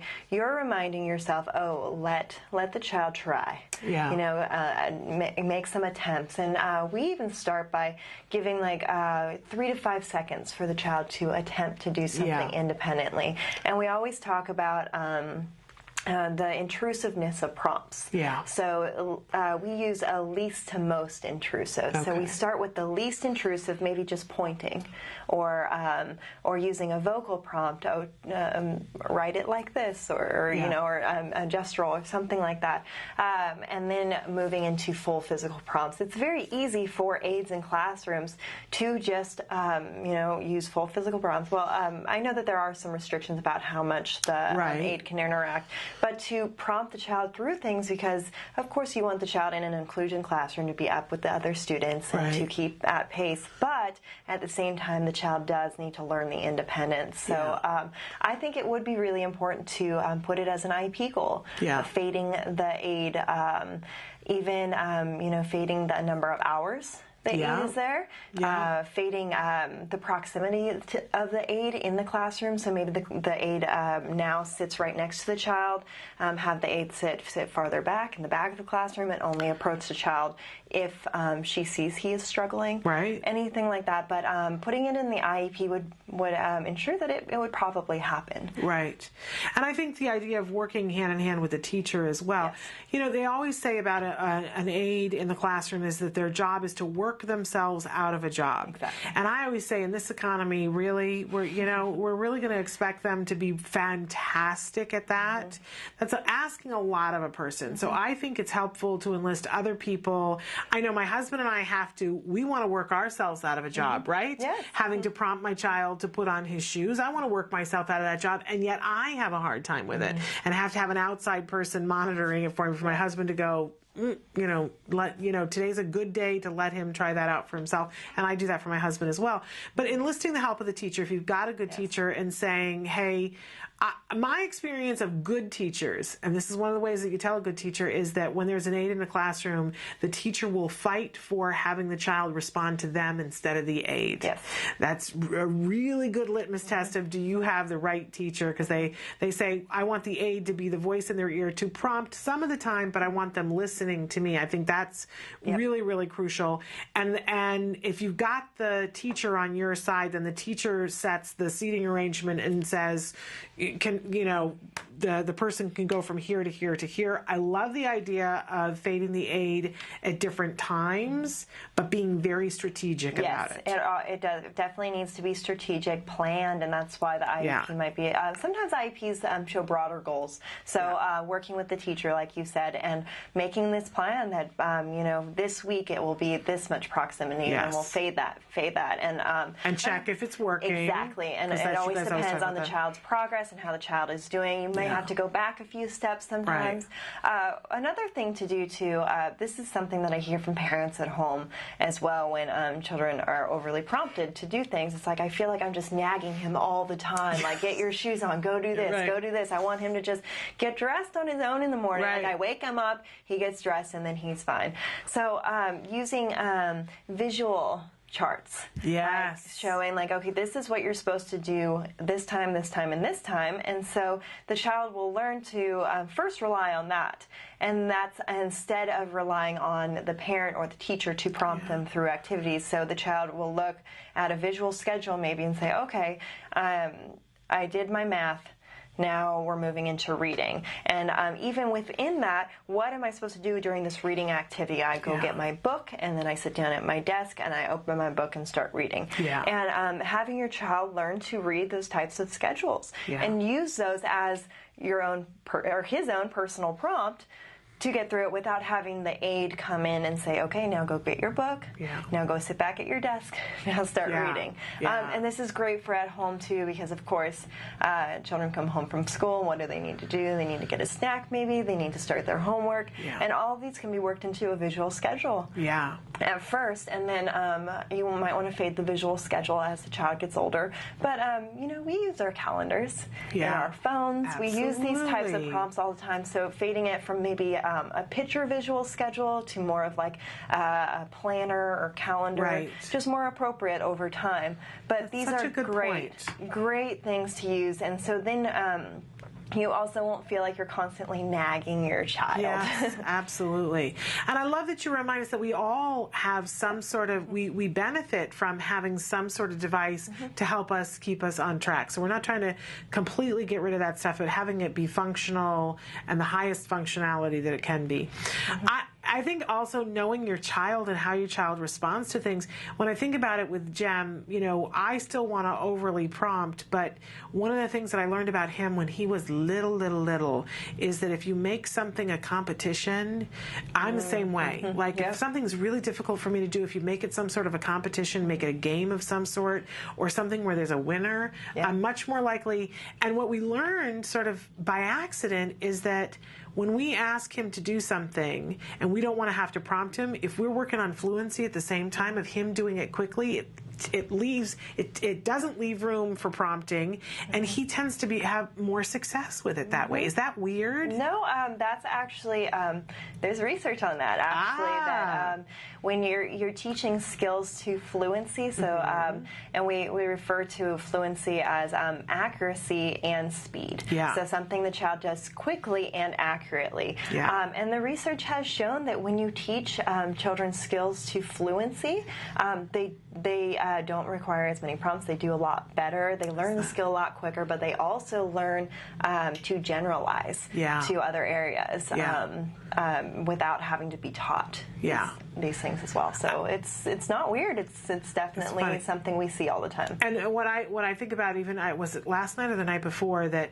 there's so many steps to having Jem be ready for bed, right? There's like 85 different things that have to happen, from taking his supplements to brushing his teeth to going upstairs and getting his pajamas on to plugging in his iPad and yada yada yada, endless amount of stuff. And for instance, last night, and this is my bad parenting speaking to you, but there's a plus to it. He was playing a video game with Dad, and the time was up on the video game, and I could have stood there and I given him a countdown. It was still going to be a miserable transition because I knew they were in the middle of something where they hadn't saved yet, right? So I was still going to get a discussion. I was going to get backlash. So I said to him, I need you to pause the game. He paused the game because that's not turning it off, right? So he was happy to do that. And I said, I need you to do everything that you have to do for the bedtime, to be ready for bedtime. And if you can do it in under 3 minutes and be back here, then I'm going to let you play for 10 more minutes. That was great. Is that okay? To me, that sounds like bad parenting, right? Because it's a negotiation. And he was like, And I said, don't forget anything, and I'm not going to remind you what any of the things are. And he was running around the house, getting his pajamas on, brushing his teeth, taking his pills, doing the whole thing so that he could get back there to play. Independently, right? Yeah. Oh, yeah. I got to sit and talk to my husband for the 3 minutes that it took him to do it. So. No, that's great because, and most days, I mean, you can imagine that takes that whole 15 minutes. Yeah, it would have. Itself because, then these are taking him from a very preferred activity to non-preferred activities, and that in itself is a challenge. Ugh. And so what you did was you made it so that if he met a contingency, if you finish all these non-preferred tasks in this amount of time, then you can continue your preferred activity for this X amount of time before you go to bed. And was he happy once he had to turn it off at the end? And he was fine when it was time to turn it off because they'd had the time to finish what they were doing. And the best was the reaction from my husband because I could feel the tension in him of like, oh, we're playing this game and I know it's going to be time. And I'd been giving them the countdown and I could feel that he could feel what was happening. And when I said, here's the deal, and my husband went, oh, what a good idea. Yep. Because we're gonna get this part taken care of because it can be a long drawn out thing to get all those things done. The only thing to watch out with those types of tasks is maybe like you said, you feel like you're negotiating. Yeah. But you had that planned before. Yeah. You came in with stop this, do this, and then you get this. Yes. Instead of coming in as okay, it's time to stop the video game. Oh, okay, well maybe if you do it this time, then you get this. That's a very different thing, and what the child learns from that is that, oh, I can escape. Yes. I can escape longer by having these conversations and trying to negotiate my way out of something. But you came in with a plan and you said it's going to be like this, and he knew that if he didn't finish those tasks within the 3 minutes, he wasn't going to get his video game. But I'm going to admit to the fact that, probably 6 out of 7 days out of the week, it's exactly what you just described.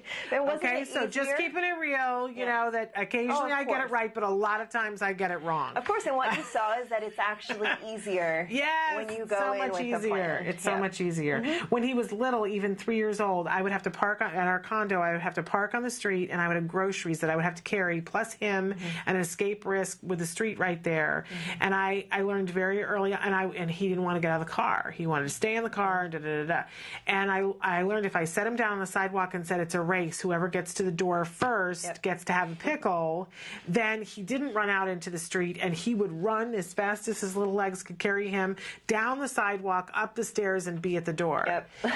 and let me just tell you, it saved me having to go to the hospital because otherwise it's me trying to carry groceries and a 3-year-old with him fighting. I don't know what was so great about being in the car, but he wanted to be in the car. Mm-hmm. But the pickle, whoever gets to the door first wins the pickle, got it done. And it's making something that would be a daunting task usually, making it fun and providing that contingency at the end, the reinforcer, and that's a perfect example of how you should work with transitions because transitions are so hard. So that's great. Okay, cool. I love it when occasionally I'm right. Okay, we had somebody who wrote in, and they didn't tell us what the age of the child was, but this was a couple of days ago, and it's been bothering me ever since, and you're the first person that we could address this with. How do I tell my son about sex? Oh, okay. Now, we have no idea age of the child or skill level or understanding, so it's a very wide open, but how do we talk to our children in general about sex and when? Bet you didn't think you were talking about that today. Yes, this is such a hard question, and we actually get this a lot. It's very common, and I think in general it's very common for this to come up with parents of typical kids because maybe their friends at school start talking about these things, and what often happens is with our kids with autism is that it's avoided, and you think, oh, there are so many other things that we need to be talking about, so the child, it's like 16, 17, 18, and you haven't even talked to them about this. But like anything, you approach it, at the child's level. So if you have a younger child, you approach it like you would with a typical child, like, okay, well, two people love each other, start to talk about it in that way. And they have books for that, of course. But if you have an older child and maybe there are some sexual urges that you were dealing with and some inappropriate sexual behavior, these are all different rules and skills that you can work with and teach your child. So a couple weeks ago with Nancy Alspaugh Jackson, we talked about a child dressing or a teenager dressing inappropriately and what to do about that. And it's the same kind of situation. You need to look at it as a skill that your child does not know yet and needs to learn. So needs to learn appropriately. Yeah. So that's how we break it down, and we'll look at the different rules, the social rules that we know. And a lot of times when you get to the teenage years, our children are responding to social rules. Yes. And so we can give them some of these social rules of how to interact with the opposite sex, the same sex, and the appropriateness of those interactions. Yeah. And there are some of these in the skills curriculum on friendships and types of friendships and relationships.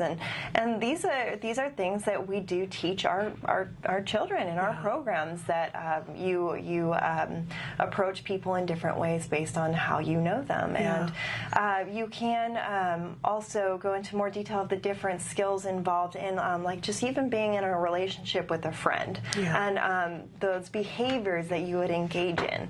And I think approaching it from this standpoint of social rules and just really practicing those with your child and like repeating those, and then also looking at different resources that are out there. There are a lot of books out there. And I like that you refer to it as social rules, because when you stop and think about it, we all have different things that we want to instill in our children. Everybody has different rules, and that's perfectly acceptable.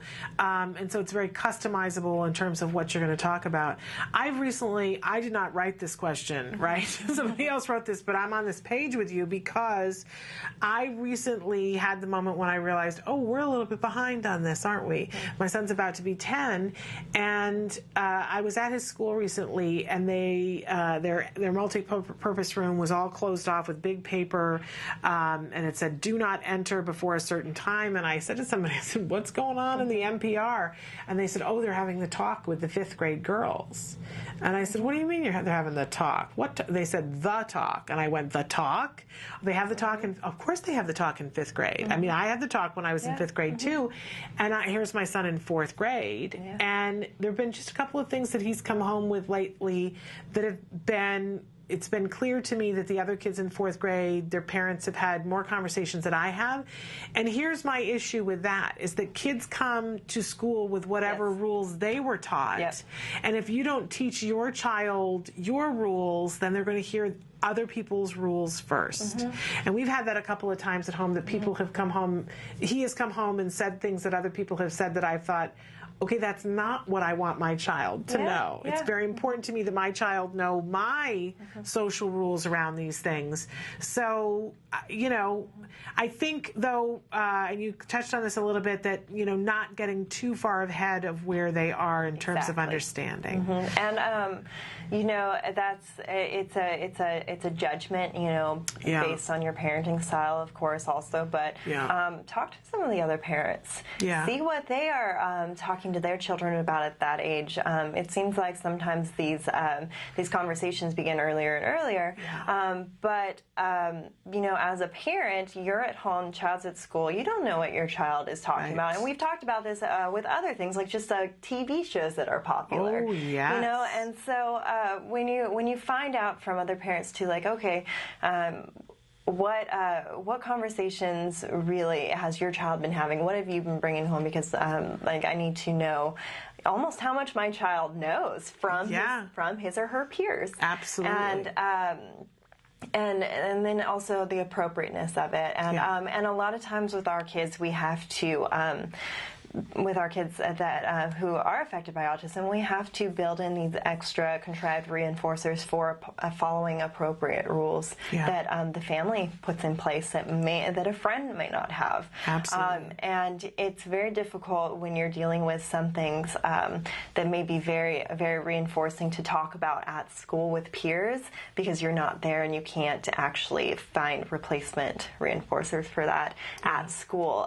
But you can build in other ways there. Okay, if you do follow these appropriate rules that I set in place, you will get X, like maybe a video game that's been really, that the child's been really wanting. And this just helps our children learn that, like, okay, if I do these behaviors that are expected of me from my family, I will get great things that I want. Absolutely. And even though there are these other reinforcers at school that I may be getting from talking about these things with my friends, if I'm actually following the appropriate rules at home, these people are still in charge of, like, the things I get to have and the activities I get to engage in until, you know, I'm 18. So you can have some control over that, and there's some hope there for shaping some appropriateness. Absolutely. We're going to take a break, but before we go, we had a couple of people who wrote in about talking about my son stopping playing the video game. Somebody wrote in and said, "Hi, Shannon. I used to wait until he finished TV time before bed. Now I say get ready, then you can do TV time. It works." And then they further added, "Actually, I pause TV time in the middle when he's totally engaged and say get ready for bed, then you can finish watching it." So kind of that same kind of thing that we were talking about. Great advice. Thank you for writing that in. We're going to take a break and come back and talk more with Angela Persicki. So keep your questions coming in. Stick with us. My name is Rocky. Autism used to affect 1 in every 10,000 children. Now it affects 1 in every 91 kids. TACA is one of 5 organizations helping families living with autism today. Our kids came back to life. There's a whole community out there, and now we're a part of it. Oh, TACA has a place for me. To find TACA, go to www.tacanow.org. Please. Welcome back. You just saw an ad for TACA, T-A-C-A, and I want to remind all of you that they are having their Real Help Now conference that's this Friday evening and Saturday if you're at all in the Southern California area. I hope that you'll attend. I will be there for part of Saturday. Really looking forward to it. Some amazing speakers that they have at that event. And I also want to remind you that when Lisa was here on Monday, she had said that they have scholarships that were still available on Monday. I can't attest to what they are right now, but if you're interested in more information, Emily's got the website there on the screen for you. Go to tacanow.org, go to the Real Help Now conference, and at the bottom there is a place for scholarships, and you can fill out the information. And don't be left out of something because you don't have the funds for it, because they're a very good organization at providing help for that. So, and if you're there, let's come up to me and introduce yourself. I'd love to meet you. So that's a Real Help Now conference. All right, we're here right now with Angela Persicki. She's a board-certified behavior analyst, so thrilled to have you here today. And we had a question that came in the night, because we're leaving our live feature open during the night now. Isn't that great? How to replace negative behaviors with positive ones. I think, that like distills it all down, because that's what we're all trying to do, right? Exactly. Not just for our kids on the autism spectrum. I'd like to do that for myself. How do I replace negative behaviors with positive ones? So tell us, a wise one. Okay. what we need to do to make that happen. Well, of course, this is, there's such a broad category of negative behaviors, and we always like to look back at the function. What is the child trying to get out of this? What is the person trying to get out of this? What is the payback? What is the reward? What do you say? I would say, what's the paycheck? Paycheck. That's what Dr. Phil says. Well, what's the paycheck here? Because we're all getting a paycheck. Exactly. What is the paycheck? What is the reward? What is the child doing this behavior for? And that's what we call the function. Yeah. And we have processes for figuring this out.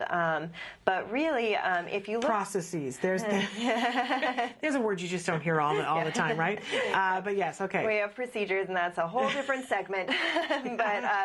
But in general, if you are observing the child in their natural environment and you see that every time your child throws himself on the ground and screams to get cookies, and you give him cookies, he's going to do that again in the future, scream and roll on the ground to get cookies because you've given him cookies in the past, and maybe to get other things too.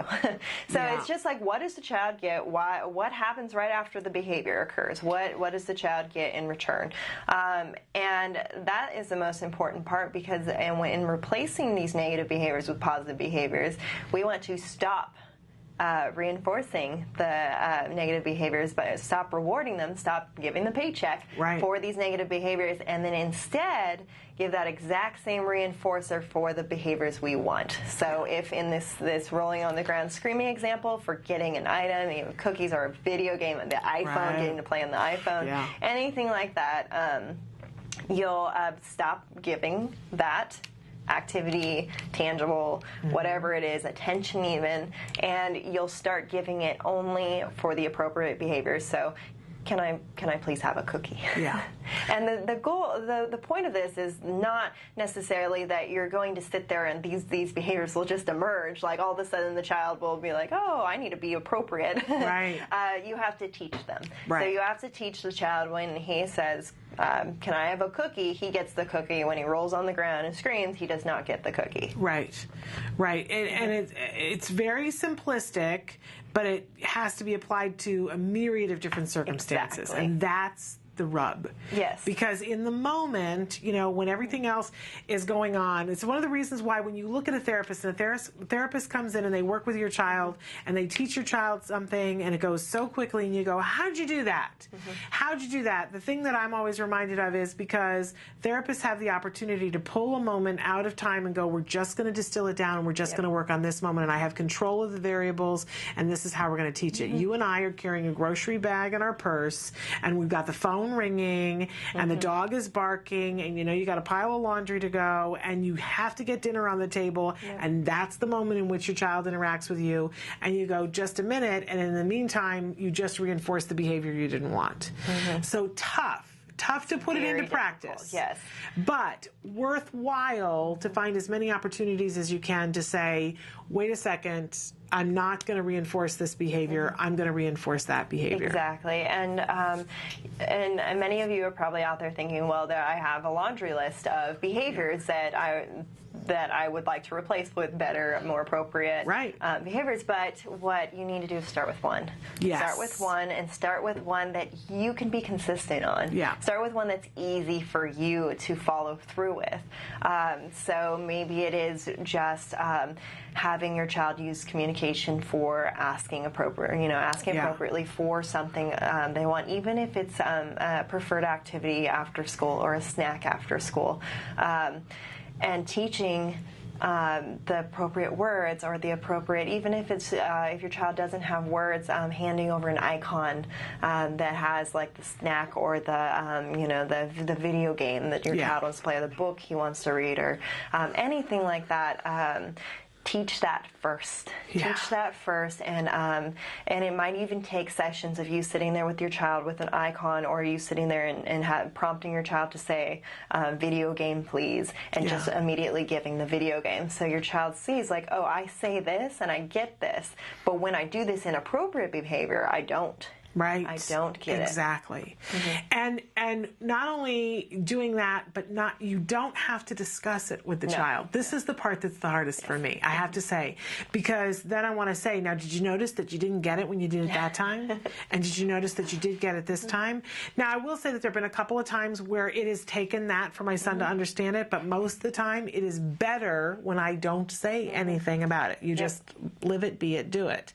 I'm just going to admit this, and people can judge me, however, but since we have had a dog and I've been able to take some of these principles and notice how I'm dealing with the dog, it's that much clearer to me.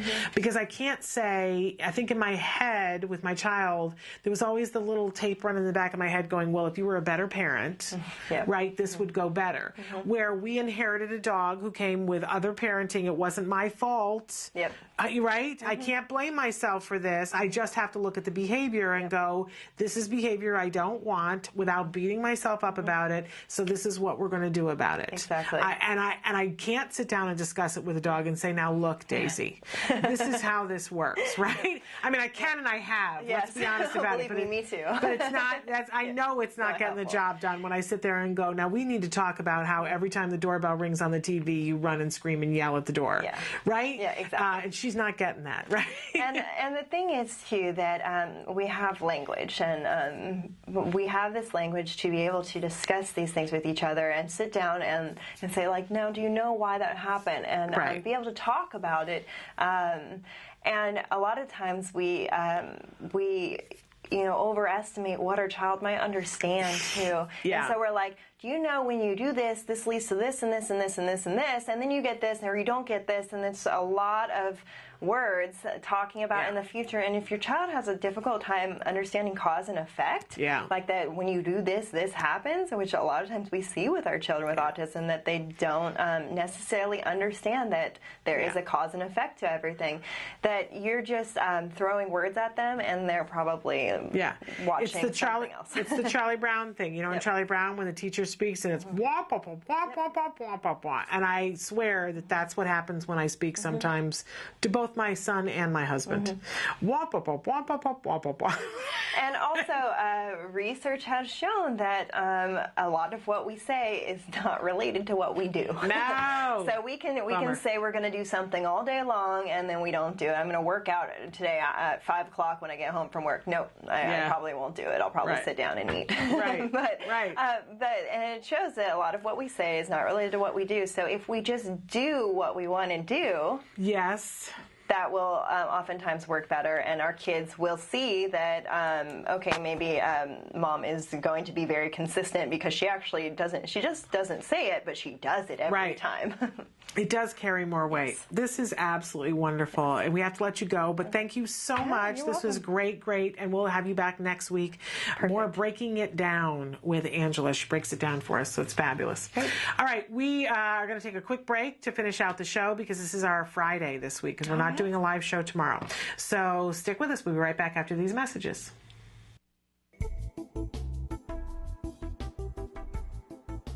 Skills is an online program that provides assessment, curriculum, positive behavior support planning for challenging behavior, and progress tracking, and it does this all in one place. The skills assessment and curriculum addresses 8 areas of development, which even includes advanced higher level areas such as executive functions and cognition, which pretty much makes skills the only ABA-based set of curricula for teaching more complex skills, things like problem solving, planning, self-management, perspective taking, and even inferring and predicting others' private events. Skills is a 4-step system.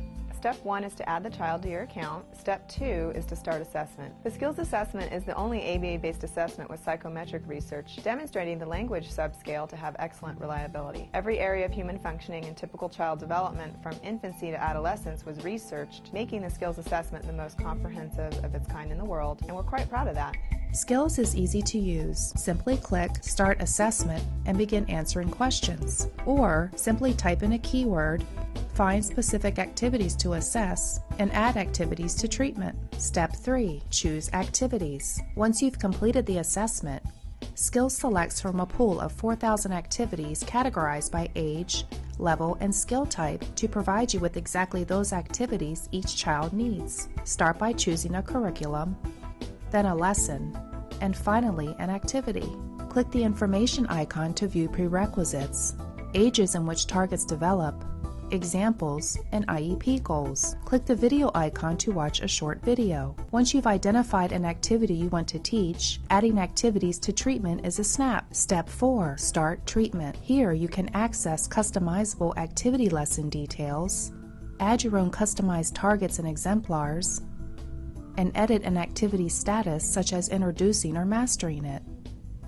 You can even print handouts such as worksheets, tracking forms, visual aids, and other materials. Skills also offers multiple progress charts mapping curriculum progress, lesson progress, and cumulative number of activities and targets mastered over time. The Skills language curriculum is categorized by verbal behavior type so that users can identify progress for verbal operants, such as echoics, mans, tacks, and interverbals. Skills is one of the only programs that provides the ability to write behavior intervention plans, or BIPs, for challenging behavior. With just a few clicks, the outline of the behavior intervention plan is written for you and ready to be printed and implemented. You can learn more about Skills today and get started by visiting us at www.skillsforautism.com, or you can call us at 877-975-4559. Skills. Progress starts here.